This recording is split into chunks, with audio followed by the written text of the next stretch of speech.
Merci d'abord à tous de participer à ce webinaire.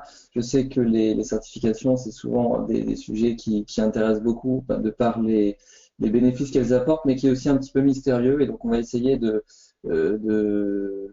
voir comment s'articulent ces certifications, ce qu'elles apportent, leurs caractéristiques. Donc, répondre à la question, quelle certification choisir en management de projet? Je vais me présenter, donc je m'appelle Pierre-Marie Paulet, je suis consultant et formateur également. Je suis associé du cabinet Actinum et je suis spécialisé donc en management de projet. Je m'intéresse particulièrement aux certifications depuis quelques années, puisque je suis même certifié donc PMP du PMI, Prince2 et MSP de l'APMG, qui est un organisme qui est anglais, et P2M au Japon. J'avais la certification CAPM du PMI, mais que je n'ai pas renouvelée, donc je pourrais en discuter éventuellement s'il y a des questions spécifiques, et ça sera présenté également durant la présentation, mais on va surtout faire un focus du coup sur la PMP qui est plus demandée. J'ai également un master spécialisé en management de projet et programme, et donc depuis presque 10 ans maintenant, donc j'interviens en formation et en conseil sur le management de projet. Donc je connais bien cette problématique des certifications. Donc pour introduire un petit peu le sujet, on va commencer donc avec Actinum en quelques mots. Hein, qu'est-ce qu'on fait, qu'est-ce qu'on propose aujourd'hui, et puis très rapidement on va basculer donc sur le sujet qui nous intéresse aujourd'hui. Quel intérêt quel intérêt hein, pour différents acteurs, pour vous, pour les entreprises, au niveau des certifications, quelles certifications existent en management de projet? On va faire le tour de quelques-unes d'entre elles, et puis très rapidement quel processus d'examen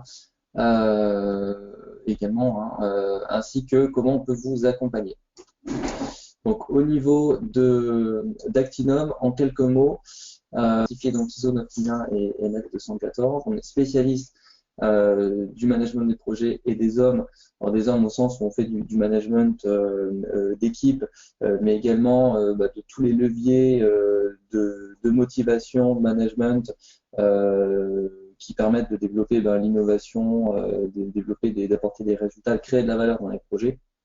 Nos types de clients sont assez variés en termes de taille et en termes de secteur d'activité, puisque, comme vous voyez, on travaille pour des grands comptes, des PME, également en termes de secteur d'activité, on a un petit peu tous les secteurs, les projets étant transverses. Donc aujourd'hui, on a 45 consultants formateurs et coachs qui travaillent hein, sur ces thématiques.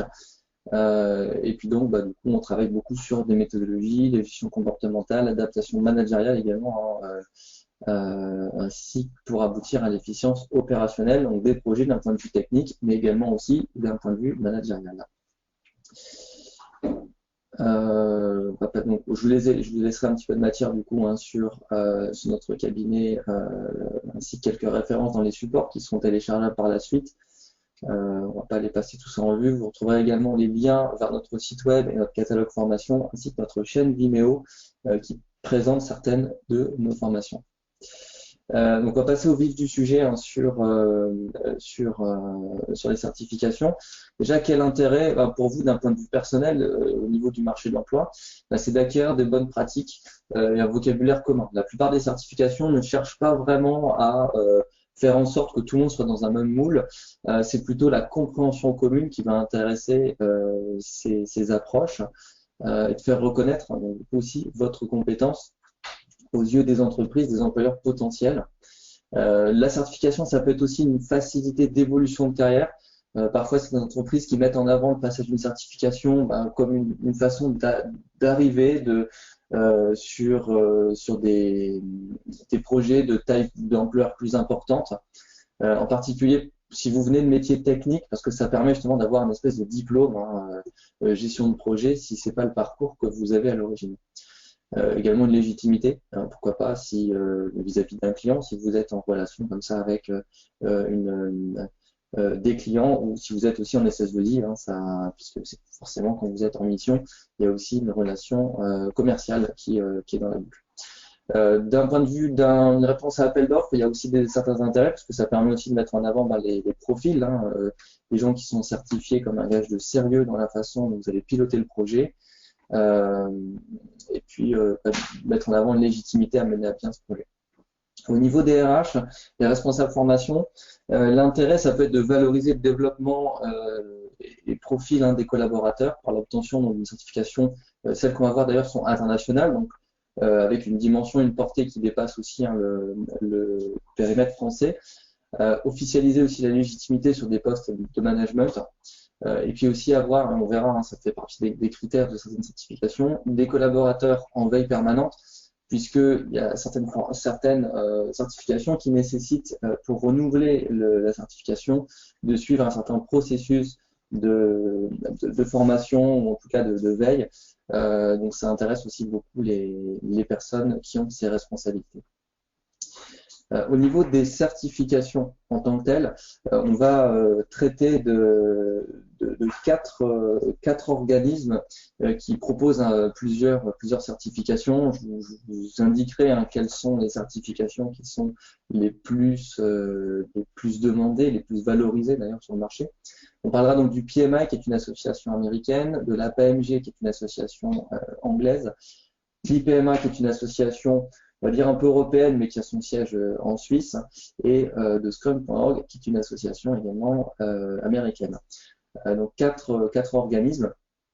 Le PMI, lui, pour commencer sur ce sujet, a été créé en 1969, donc un organisme qui a quand même quelques années, présent dans 193 pays. Aujourd'hui 479 000 membres, 820 000 certifiés dans le monde. Alors pour replacer un petit peu la France dans ce paysage, on a 7 000 certifiés en France, on est le 5e pays en termes de nombre de certifiés, donc vous voyez que la plupart des certifiés se situent quand même aux États-Unis, Chine, Canada, Allemagne, avant nous, donc on est à 7 000 quand même, on a une petite partie. Donc c'est pas non plus une certification que tout le monde a, ça reste quand même un élément valorisant d'avoir une certification du PMI. Et le PMI s'appuie donc sur un manuel qui s'appelle le PMBOK Guide, qui est un guide de bonne pratique. Il faut le voir comme une boîte à outils. Dans ma boîte à outils, j'ai une clé de 32, mais je l'utilise pas. Par contre, je sais m'en servir. Le PMBOK, c'est un peu la même chose. C'est un gros manuel de 600 pages. Tout ne vous sera peut-être pas utile, mais s'il y a des choses à l'intérieur qui vous concernent, eh bien, on peut aller les récupérer un peu comme dans la boîte à outils. C'est un manuel qui est reconnu maintenant sous la norme ISO 21500. Donc ça, c'est le manuel en tant que tel qui porte ce numéro. La certification, elle, par contre, c'est une certification du PMI en tant que tel. Il n'y a pas de numéro ISO dessus, même si elle est reconnue par l'ISO. Ce PMI donc, propose 9 certifications professionnelles. On va voir en particulier 2, je dirais une principale. Le 23 d'ailleurs, pardon, excusez-moi. Donc, effectivement, il y a 2 certifications qui représentent la majorité des certifiés au niveau mondial et en France également. Celui qui nous intéresse, c'est le PMP. C'est le niveau qui plutôt expérimenté, qui valide le niveau déjà théorique et pratique, puisqu'il nécessite d'avoir de l'expérience, 4500 heures d'expérience en management de projet. On a aussi également, on avait parlé de 820 000 certifiés dans le monde au niveau du PMI. Là, on a 762 000 certifiés qui sont des PMP, alors que sur les deux autres certifications que je vous présente ici, on est à 33 000 et à 14 000. Donc, vous voyez, on a des niveaux quand même d'ordre de grandeur qui sont très différents. Cette certification PMP, elle est reconnue par l'ISO depuis 2007. Donc c'est aussi un gage de reconnaissance pour vous. Et elle est valable 3 ans avec un process de renouvellement qui nécessite de suivre des formations qui ne sont pas forcément orientées PMI, qui peuvent vraiment qui peuvent être variées. Ça peut vraiment être de la gestion du temps personnel en passant par le management d'équipe ou alors tout simplement sur des expertises projet. Donc, il n'y a pas vraiment de connotation purement PMI comme certains peuvent le penser. Au niveau du CAPM, on est sur un niveau junior qui valide cette fois-ci plutôt la théorie. Donc là, ça ne nécessite pas de prérequis d'expérience particulière. Il est valable 5 ans. Il n'est pas renouvelable cette fois-ci. Il faut repasser l'examen. L'idée, c'est bien sûr de basculer par la suite sur le PMP. C'est ce qui les intéresse. Il y a une certif également agile qui est proposée aujourd'hui par le PMI, qui est les PMI ACP, qui monte beaucoup en popularité. C'est vrai que le PMI s'intéresse beaucoup à l'agile. Il n'a pas cette image, on va dire, enfin en partie, mais mais c'est pas un espèce de pure player agile, hein, donc du coup, il n'a pas cette reconnaissance-là.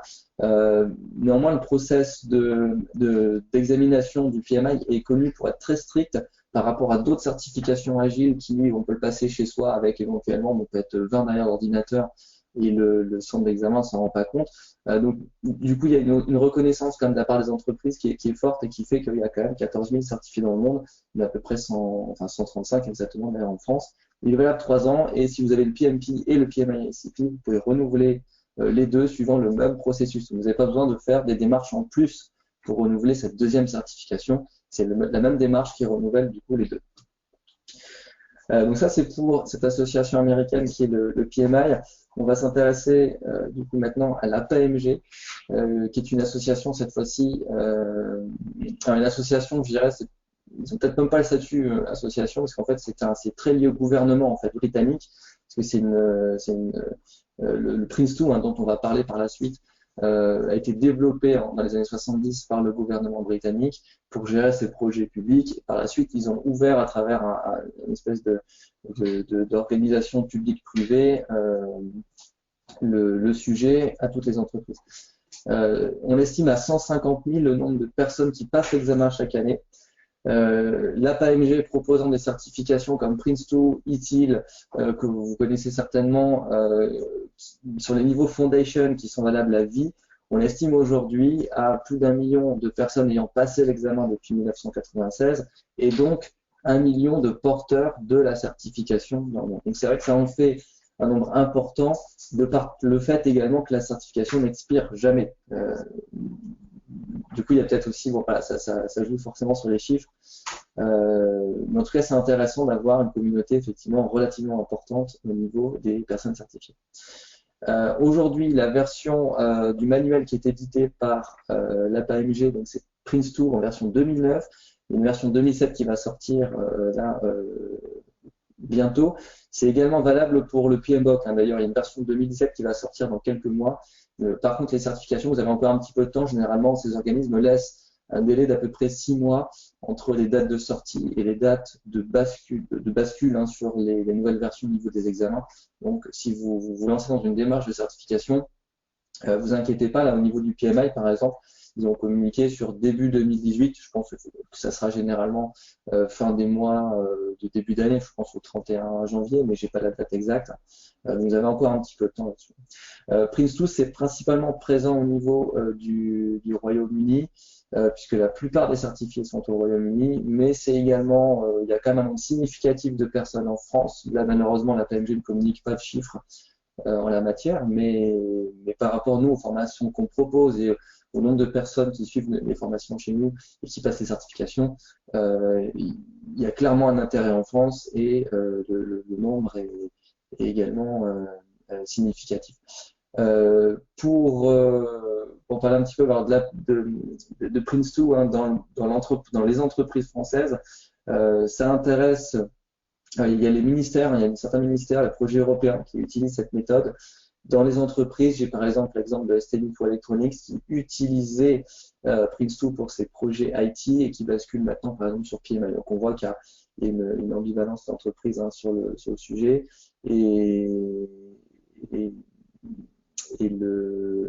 c'est complémentaire. Hein. Je dirais que c'est pas, on n'est pas obligé de choisir l'un ou l'autre. On peut voir, on peut se baser sur les deux approches pour travailler. Au niveau des certifications, donc Prince2 Foundation, qui est valable à vie et qui est le premier niveau obligatoire pour passer l'examen suivant, qui est le practitioner, donc, qui est le deuxième niveau de certification. Il est possible, si vous êtes déjà certifié aujourd'hui, avec les certifications qui sont citées ici, dont le Foundation, le PMP, le CAPM et puis les certifications IPMA dont on va parler après, de passer directement au niveau practitioner sans passer par le Foundation. Bon, généralement, quand on passe le practitioner, il y a une formation de 2 jours qui précède. Il faut vraiment quand même connaître l'approche Prince2. Donc, je pense qu'effectivement, ça peut suffire et ça les intéresse que des personnes qui ont déjà des certifs passent une deuxième. Maintenant, je pense qu'il faut quand même être un petit peu au fait de cette approche pour passer l'examen et je vous suggère quand même de suivre le niveau Foundation. Je pousse pas nécessairement à la consommation, mais ça me paraît quand même compliqué quand vous avez passé le PMP de directement embrayer sur ce niveau practitioner en ayant juste fait 2 jours de formation. Ou alors, il faudrait une préparation un peu particulière. Le processus, bah là, ça se passe directement à la fin de la formation, comparativement à PMP qui se passe dans un centre d'examen. Donc, c'est un peu plus facile dans le sens où vous avez suivi la formation et juste après, vous passez l'examen. Pour le PMI, vous allez devoir aller en centre d'examen avec une préparation qui est un peu plus longue. Niveau reconnaissance, c'est vrai que les entreprises, il y a une espèce de connotation PMP qui nécessite beaucoup de préparation, qui fait qu'il y a une reconnaissance importante comme de la certification. Mais la Prince Practitioner est aussi intéressante, hein, suivant les secteurs d'activité sur lesquels vous travaillez. Au niveau de l'IPMA, c'est une association qui a été créée dans les années 60 également à Vienne, en Autriche, mais qui est aujourd'hui un petit peu européenne, on va dire, hein, parce que le siège est en Suisse. La France a beaucoup porté aussi ces certifications. On estime à peu près à 250 certifiés, 250 000 certifiés dans le monde. Elle est également reconnue par l'ISO. Je vous ai mis là le lien de téléchargement direct du manuel de l'IPMA qui s'appelle l'ICB. Qui veut dire IPMA Competence Baseline, qui est une nouvelle version qui est sortie il n'y a pas très longtemps, qui est en téléchargement gratuit. Donc j'ai mis le lien, je vous invite éventuellement à le télécharger, parce que ça vous permettra aussi de retrouver, pourquoi pas, un manuel qui est de très bonne facture, hein, puisque c'est un manuel de référence, qui comprend des compétences techniques, management de projet, hein, sous-entendu, comportementales et contextuelles, qui sont d'après l'IPMA, les fondations hein, des compétences d'un chef de projet. C'est le manuel de référence sur lequel s'appuient les certifications que je vous présente ici. Donc vous avez différents niveaux qui sont représentés par des lettres, le niveau A étant le meilleur niveau, avec des certifications spécialisées. Donc le niveau D, le plus bas, est valable à vie et les autres sont valables 5 ans avec un renouvellement sur dossier. Puisque ce sont des certifications qui ont également un niveau de reconnaissance qui est assez fort. Cette fois-ci, il ne s'agit plus d'un QCM que vous faites dans un centre d'examen, mais d'une partie QCM et d'une présentation que vous faites devant un jury d'un dossier de gestion de projet. Donc c'est vrai que ces certifications jouissent aussi d'une reconnaissance très forte pour les entreprises qui s'y intéressent, parce que c'est vrai que c'est quand même un autre niveau de difficulté, un autre niveau de compétence que ce qu'on vous demande, enfin d'engagement, on va dire, plus que de compétences, que ce qu'on va retrouver dans les certifications PMP et Prince2. Au niveau de Scrum.org, donc, qui est une association américaine, c'est un organisme de certification agile qui a été créé par un des co-créateurs de la méthode Scrum en 2009. Donc c'est relativement jeune hein, par rapport aux autres. Avant, il y avait, Ken Schwaber en fait avait participé au montage de Scrum Alliance, mais de lequel il s'est désolidarisé. Donc, je n'ai pas présenté Scrum Alliance parce que les premières certifications sur les Scrum Alliance, alors elles sont intéressantes aujourd'hui, mais c'est vrai que par le passé, dès lors qu'on participait à une formation agile qui était un petit peu liée à Scrum Alliance, on avait la certification. Donc, c'est plutôt une attestation de participation qu'autre chose. Là maintenant, ils ont revu un peu les processus et Scrum.org a dès le départ fait un processus de certification qui était un peu plus sur un format examen cette fois-ci. Ça se passe en ligne, donc il faut préparer la certification. Bon, généralement à travers une formation, et passer en ligne le QCM qui dure 1 heure, donc assez rapide cette fois-ci, moins coûteux que les autres également, et qui ouvre du coup la porte à des certifications. Je vous ai mis en gras les plus connus. La Professional Scrum Master, donc le niveau 1 qui est valable à vie, et également un deuxième niveau. Et vous avez le Professional Scrum Product Owner, PSPO cette fois-ci, qui est également valable à vie hein, pour ces 2 premiers niveaux. Vous pouvez bien sûr, et certaines entreprises demandent ce deuxième niveau qui est un petit peu plus complexe, un petit peu comme on avait vu avec le Prince2 Foundation et Practitioner. Donc après avoir en fonction des besoins que vous avez de reconnaissance au niveau agile, les certifications bien sûr les plus demandées et les plus représentées sont celles que j'ai mis en gras ici, donc le PSM et le PSPO. Donc le Scrum Master, donc c'est celui qui pilote l'équipe en agile, hein, pour ceux qui sont pas familiers des méthodes agiles, et le Product Owner, c'est celui qui représente la voix du client, qui représente donc une espèce de MOA, si vous voulez, si on parle pas de l'organisation Scrum ici. Donc en synthèse, hein, ce qu'on peut dire sur le PMP, c'est qu'il y a un nombre de certifiés dans le monde, une appréciation des recruteurs, puisqu'on valorise l'expérience, puisqu'il y a des prérequis, un process également de certification qui est pas évident, puisque 4 heures de questions, 200 questions, ensemble d'examens, donc bah, pas facile hein, d'obtenir cette certification, c'est quand même une centaine d'heures au moins de préparation. Prince2, méthode intéressante parce qu'elle structure beaucoup les entreprises qui ont des méthodes projet qui ne sont pas nécessairement formalisées, ou en tout cas diffusées, normées. Et la certification également est intéressante dans le sens où il y a un grand nombre de certifiés, donc une communauté relativement importante, demandée également par un certain nombre d'entreprises. L'IPMA, il y a un cercle de compétences qui est très large, plus large que les autres, puisqu'on va intégrer des compétences contextuelles et managériales que les autres approches ne présentent pas forcément, pas peut-être l'agile éventuellement, mais sur un paradigme un peu différent. Donc il y a un jury qui va revoir votre dossier, donc du coup aussi bonne reconnaissance. En France, par exemple, pour vous citer des exemples d'entreprises qui travaillent avec l'IPMA, on a Thales, par exemple, on a AGCO aussi, hein, qui fabrique des engins agricoles.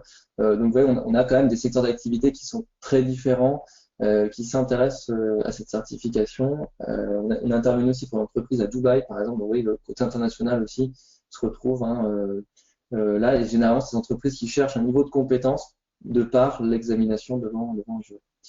Au niveau des méthodes agiles, pour ceux qui travaillent sur ces approches-là, qui s'y intéressent ou qui veulent développer ces approches, effectivement, il y a une offre qui est très très large puisque tout le monde propose un petit peu sa certification agile. Le PMI, l'APMG le fait également, ainsi que d'autres organismes. Donc là, moi, j'ai souhaité vous parler de Scrum.org puisque depuis 2009, c'est vrai que bon, là, ça fait quand même quelques années, les méthodes agiles étant assez jeunes, ça reste il y a une reconnaissance importante hein, de cet organisme-là.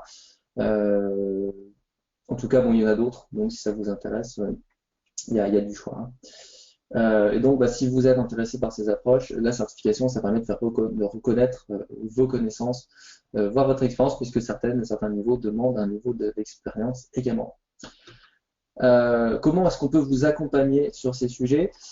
Sur les certifications PMI, ça passe par des formations. Alors CAPM et PMP, préparation de 5 jours, avec la fourniture d'un logiciel d'entraînement en ligne, c'est anglais. On vous accompagne également puisque chaque formation propose un accompagnement avant formation et après formation pour établir donc, vos objectifs et vous suivre au niveau des révisions, au niveau de votre préparation à l'examen. Ça se passe à distance, par téléphone ou en visio avec votre formateur. Donc ça c'est le plus hein, de notre offre. Au niveau de Prince2, on propose des sessions de formation 2-3 jours qui sont également en blended learning, c'est-à-dire avec un accompagnement avant et après la formation. Et au niveau du practitioner, ça nécessite 2 jours de plus, hein, donc pour faire un total de 5 jours, pour obtenir cette fois-ci les 2 certifications directement à la sortie de la formation. Enfin, bien sûr, vous n'êtes pas garanti d'obtenir les pourcentages de réussite sont bons, mais c'est vrai que du coup, si vous n'avez pas obtenu le foundation, du coup, vous ne pourrez pas passer au practitioner. Hein, ça reste quand même un examen. Ça reste un examen comme l'autre. Certification IPMA, donc là on peut vous aider à préparer les niveaux A et B avec une aide à montage du dossier de jury. Et puis au niveau C et D, préparation à la certification, parce que là c'est un QCM cette fois-ci, sur 2-3 jours. Au niveau de Scrum.org, on propose du coup les 2 certifications dont je vous parlais, qui est la PSM et la PSPO, hein, Scrum Master et Product Owner, avec pour ces 2 certifications, 2 sessions de préparation qui sont de 2 jours chacune. Voilà, donc on a fait le tour un petit peu hein, du sujet. Je t'ai laissé aussi un peu la parole aux questions que vous pouvez avoir sur cette certification et plus particulièrement peut-être sur des problématiques qui vous concernent directement. Je ne sais pas si certaines personnes ont déjà, j'ai pas vu de questions arriver dans le chat tout à l'heure. C'est l'occasion de participer si vous en avez.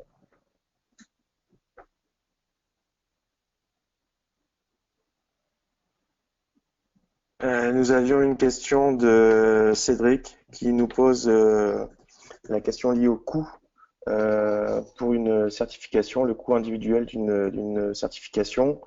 Peut-être réexpliquer le coût lié à la préparation et le coût lié à l'examen en lui-même. Oui, tout à fait. Ouais. D'accord, effectivement, c'est une question très intéressante parce que ça peut aussi conditionner, c'est vrai, le passage d'une certification plus qu'une autre. Alors, au niveau des coûts, je vais revenir un petit peu sur notre offre en la matière. Donc, sur la préparation de 5 jours. Donc nous, on propose des formations qui sont éligibles FAFIEC. Donc si c'est votre cas aujourd'hui, vous pouvez avoir des financements par le biais de cet OPCA. On a également référencé au niveau de l'AGFOS, Opcalia, l'AFDAS et j'avais oublié un. Le FAFIEC. Le FAFEC, oui, j'avais déjà dit, je l'avais déjà parlé en amont. FAFEC, AGFOS, AFDAS, Opcalia. Oui, je crois que j'ai à peu près fait le tour. Donc, en tout cas, regardez quel OPCA vous défendez. On a certainement des financements à vous proposer via ces OPCA.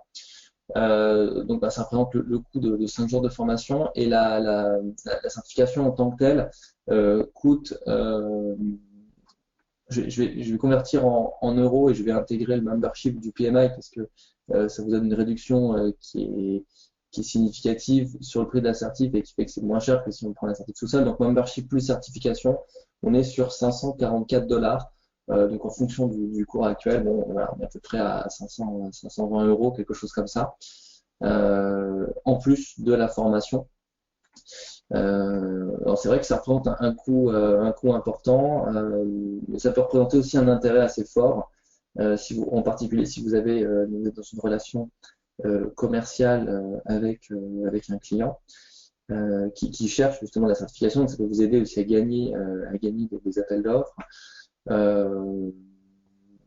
Notamment, enfin, voilà, c'est l'intérêt qu'on avait vu en amont.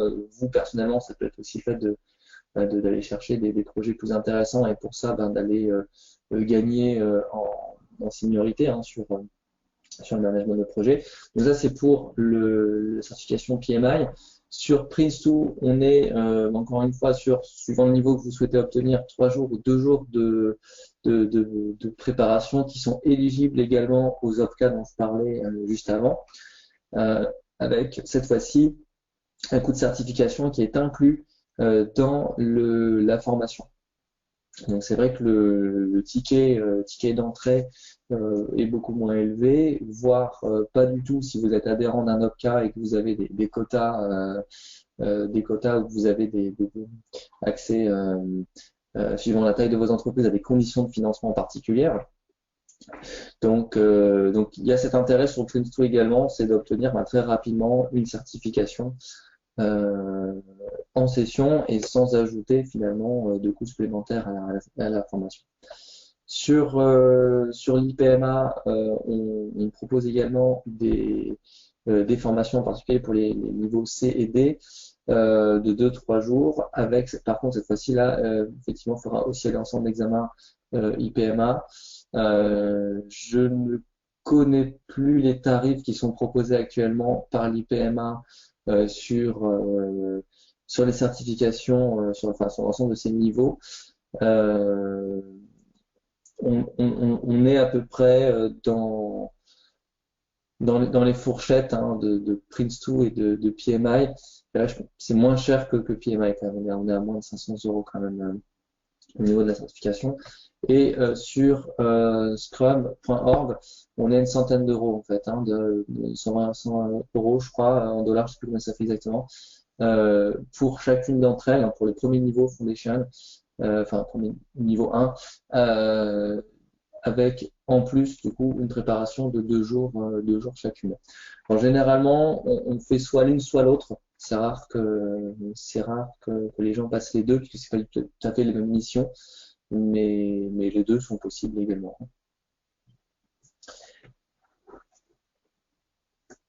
Est-ce qu'il y avait, Il y est-ce qu'il y avait avait d'autres questions? également, Cédric mentionnait peut-être la partie un peu planification d'une préparation à une certification, quelles sont un peu les bonnes pratiques pour réussir cette certification et comment on le planifie un peu dans le temps. Hmm. Alors sur PMI, on va reprendre toujours dans l'ordre. Sur PMI, le délai entre le moment où vous vous intéressez à la certification et le passage euh, nécessite à peu près une centaine d'heures de préparation entre deux. Donc généralement, il faut compter à peu près 3 mois, je dirais. Après, ça peut faire un peu plus, mais 3 mois minimum, hein. Le temps de caser un peu la formation, la préparation. Euh, voilà, après, il y a un dossier en ligne de candidature qui vous permet de renseigner votre expérience pour prouver justement que vous êtes éligible. Il se peut que vous soyez audité également, donc il faut compter aussi ce délai-là, hein. Mais bon, voilà, à peu près on est dans les 3 mois, entre 3 et 6 mois. Je pense qu'après, les bénéfices de la formation commencent un peu à s'estomper.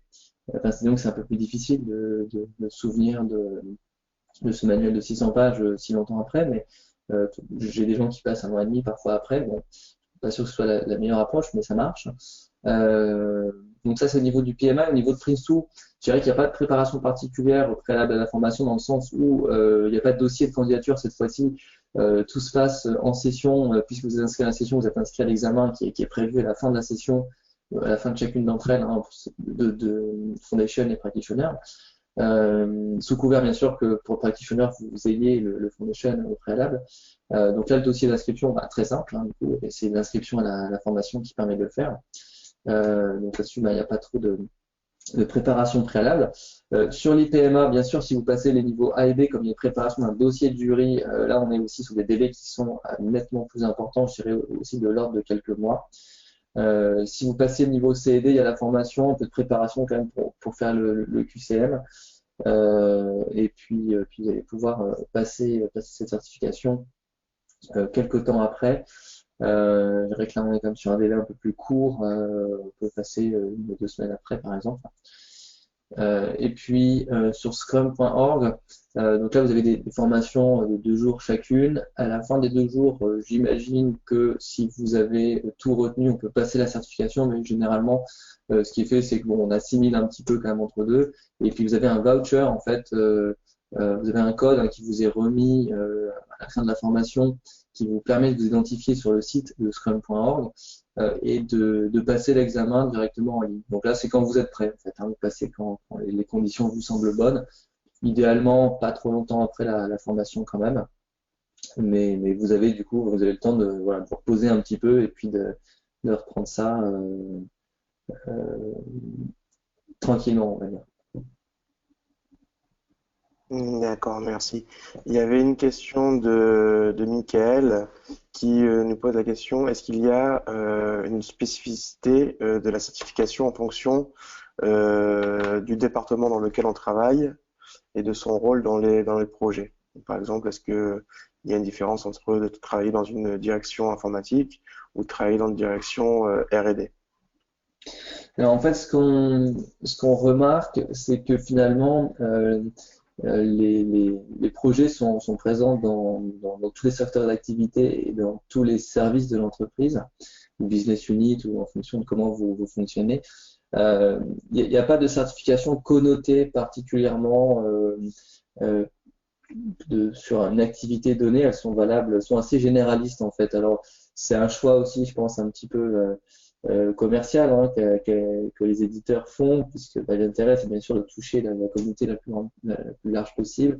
Maintenant, c'est vrai que les projets agiles, de façon historique, sont quand même très tournés projet SI. Ça change, hein, bien sûr, mais il y a quand même une connotation aujourd'hui agile en nombre de certifiés qui est plus représenté par une communauté, c'est vrai SI. Mais pour autant, il ne faut pas penser que c'est uniquement destiné à ces services-là. Sur Prince2, sur PMI, on va retrouver aussi également beaucoup de DSI parce que les projets, c'est 80% des projets sont issus des DSI. Il y a eu de la construction aussi qui est un bon client de ce genre d'approche. Et puis, mais voilà, après, c'est vraiment, elles sont toutes à peu près généralistes. Je dirais qu'il faut plutôt regarder dans votre entreprise ou dans le secteur d'activité dans lequel vous travaillez, quelles sont les certifications qui sont souvent demandées. Un bon indicateur pour ça, c'est de regarder les offres d'emploi, tout simplement, qui sont proposées dans votre secteur d'activité pour voir s'il y a des entreprises qui cherchent plus une certification plutôt qu'une autre. Et dans ce cas-là aussi, regardez bien le niveau qui est demandé. Est-ce que, par exemple, si c'est Prince2, est-ce qu'on veut le niveau practitioner ou est-ce qu'au contraire, le niveau foundation suffit et ainsi de suite. Donc, je vous conseille vraiment de regarder ça parce que c'est ce qui est le plus, ça colle vraiment à la demande du marché. Et pour le coup, là, vous allez pouvoir vous adapter aussi au gré des tendances. Il y a des tendances au niveau des certifications qui prennent et ça peut être l'occasion de se positionner avec la certification qui répond le mieux aux attentes du marché, du secteur d'activité ou des missions que vous avez aujourd'hui. Est-ce qu'il y a d'autres questions?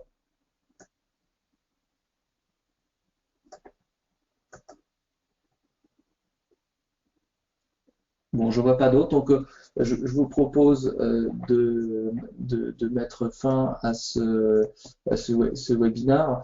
Je vais, avant de se quitter, vous parler de notre prochain webinaire qui parlera cette fois-ci de l'évolution des